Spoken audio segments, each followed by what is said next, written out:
Қайырлы күн достар, сіздермен Азиза. Бүгін осындай өте дәмді әрі керемет болып шығатын ірімшікті шариктер жасайтын боламыз. Яғни сырные шарики. Сондықтан да видеоны соңына дейін қараңыздар. Бізге керек заттар ол ірімшік, қалауыңызша панировочный сухари, ұн, жұмыртқаның ақ уызы, тұз.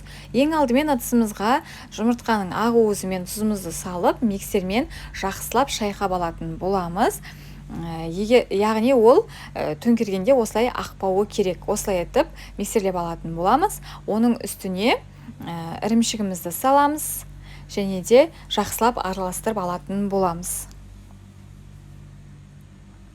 Барлығын салып, осылай жақсылап араластырып алатын боламыз.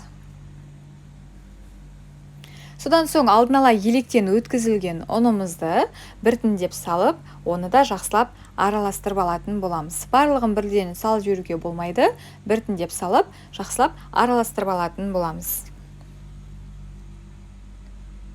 Енді оны қолымызбен жақсылап осылай илеп алатын боламыз. Барлығын біркелкі етіп, енді шетінен алып, осылай дөңгелектеп шариктер жасайтын боламыз. Дайын болған шаригімізді панировочный сухариге араластырып алатын боламыз. Ол міндетті емес, әрине жай ғана қуырғанда әдемі болып шығуы үшін. Енді оны қызып тұрған табада майымызды құйып, қыздырып, осылай араластырып тұратын боламыз.